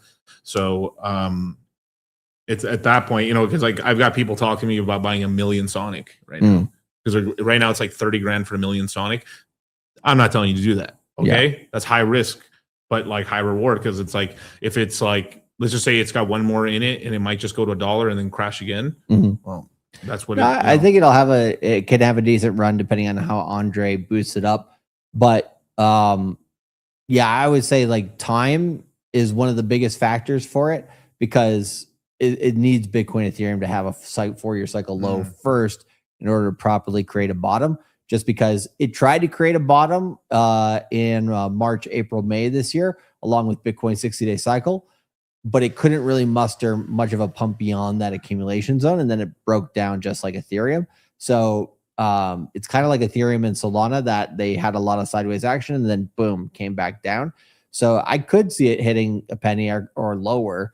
It just is a matter of how long does it take Bitcoin? How much downside does Bitcoin have? And during Bitcoin's upside, does it recover enough? It hasn't seemed to so far. So I think like the longer it takes Bitcoin to find that low and the more brutal the downside, the more brutalized Sonic's going to get. So like if you're just like, okay, we have between now and December, let's say 6 months that we're going or 5 months that we're going for when, we're going to have a 4-year cycle low, possibly somewhere in between there. So like, let's say you had, let's just put a number on it, right? $5,000 or $500. And you're saying, I'm going to buy that amount of Sonic between now and the end of the year to average into that low, whatever it is, right? Because I think trying to predict it sometimes we can, sometimes we can't. But averaging in over time will probably be your second best friend. So kind of and if it does start breaking out, because it could have an accumulation zone earlier or something like that, and then start breaking out. If it does, then you can be more aggressive in those purchases. But yeah, I mean, if you're like, okay, I think this will, I want a dollar cost average lower, and I think this will have at least a run towards like 30, 50 cents at some point in 2027 or second half of 27, which I think it's very possible for that to do.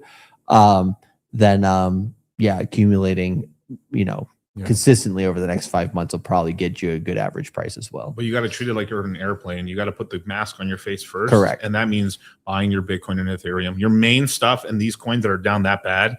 Then you put like leftover money. Yeah. You make sure and you buy your Bitcoin Ethereum bags to be the anchor. And half of your money should be going Bitcoin Ethereum to balance off your portfolio, because I kind of explained in the stream last night, and this is everyone in the crypto mindset course and crash out course has been taught this already, but for people who haven't, like if half your money during this 26 to like halfway of 27 should be in Bitcoin and Ethereum, the other half could be in these other coins, right? And this half, right? If this half completely fails, this half will save your ass in dollars. Yep. In dollars. That's because now, obviously, you could, if you had put it all in Bitcoin and Ethereum, would you have more money? Well, more. You'd have more Bitcoin and Ethereum, and then you'd be up in more dollars. But like the speculative side is this side, obviously. Yeah. But this is what gives you like the ability to sleep at night and kind of like temper your emotions to be able to hold out during those volatile times. Yeah, for sure. Speaking from experience, yes. Yep. Like the way I like to put it is, if you're talking about a small sailboat, right? You have a rudder in there. If you take the rudder out, the sailboat just falls over. Right, maybe it goes to the moon, it gets a rocket pack on it or something, right? But generally speaking, if you take out those cores, you have a much higher chance of failure in crypto. So definitely focus on stacking that Bitcoin, Ethereum, and a little bit of Sol as well. Could we have a meme coin cycle with Ethereum and Solana top memes? There doesn't seem to be a lot of extra speculation right now, so maybe with a couple of specific ones, but not maybe as a whole. Ondo backed by BlackRock, thoughts. Ondo has a lot of different players involved with it, including BlackRock, Wellington Management, lots of others. So yeah, I think it's going to have a real good boost from the real world asset space. The only thing you have to pay attention to with Ondo is like how big are its percentage moves compared to Bitcoin, Ethereum. A lot of the time it does similar volatility to Bitcoin, Ethereum. So I do think it's a key, cog in the real world asset space. But will it outpace Bitcoin, Ethereum? Sometimes I think it will, but not all the time. So up to you whether how hard you want to go into that. Ken Rose, $5 says, I didn't get a notification for a coin request stream on Friday, so I was thinking you guys may have did it off of YouTube. My apologies. So I've been doing some of my streams on Dollar Cost Crypto's YouTube, but I've been doing all my streams on How to Cultivate Crypto's Rumble. Right now we have 85 people on the YouTube side, and we have 66 people on the Rumble side on How to Cultivate Crypto. So if you are on YouTube, go over to How to Cultivate Crypto on Rumble, and you can download the Rumble app. You can watch it on your browser, however you prefer. If it ever gets janky, just refresh it 3 times and then it'll be fine again. It's not quite as smooth as YouTube, of course. But yeah, just go over to How to Cultivate Crypto on Rumble, and Kyle will throw the link in the chat there so you guys can have an easy way to sign up. But the shadow banning is real. I mean, we don't have the YouTube channel back yet, but there has been just like progress basically, and we'll get the YouTube back for Cultivate Crypto as well, and we'll be streaming on both. Eventually here in the month of June, we got half the month left here, we will also be able to stream on cultivatecrypto.com. We'll be streaming directly through there, and at some point in the next 2 weeks, we'll have a notification system for you guys built, so that way you can get a notification by text, by email, or by Telegram, or all three, when either Dollar Cost Crypto or Cultivate Crypto goes live on any platform. And then you can go to the website, see it, and then if you want to participate in the chat, you can go over to the Rumble, the YouTube, the Kick, whichever kind of chat you like to have fun with the most and prefer. So there we go. Come over here and join the stream on Rumble. it is what do you call it? On Kick there, it's Cultivate Crypto, but it's How to Cultivate Crypto on Rumble. So let's see here. I think is it the same on Kick as well? No, it's just Cultivate Crypto on Kick. Okay. So if you just type in Cultivate Crypto, both will come up. And Kick's like, I don't know. I don't like Kick quite as much, to be honest. So it's mostly Rumble that we're going on. Yeah, any, I guess, kind of final ideas here on what's going on this week? I know you have your stream for the Fed on Wednesday because Kevin Warsh will be having his first meeting there.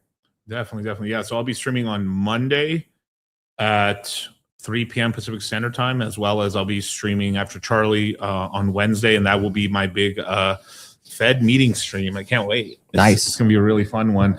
After that, I think my next stream would probably be Friday, and then we're going to have Moongang here on Sunday. Nice. So we got a packed schedule. Yeah, we got a whole week of awesome content for you guys. Definitely come over here to Rumble, How to Cultivate Crypto, and sign up there. We got 400 subs there by Tuesday. Let's get it to 420 just because memeable price action there. Please follow us on all the real social medias, man. There was another person that DM'd me today that someone's making a fake DCC Twitter and DMing people and stuff. There's Twitter is the one where we get the most often a fake account. So if you ever do see clearly fake accounts on Twitter, once you report them, like 4 or 5 people, they do get taken down on Twitter. Absolutely. So that's always good. But Ken Rose with the $2 says, gotcha. I only subscribed on DCC on Kick. So subscribe on Dollar Cost Crypto on Rumble as well there. And let's see here. W stream, of course, like always. So we appreciate you all. Get ready for that Crypto Mindset Q3 course coming out in July on July 10th. And then also get in the Citadel, prepare for that next course, and follow us on all platforms on YouTube and Rumble.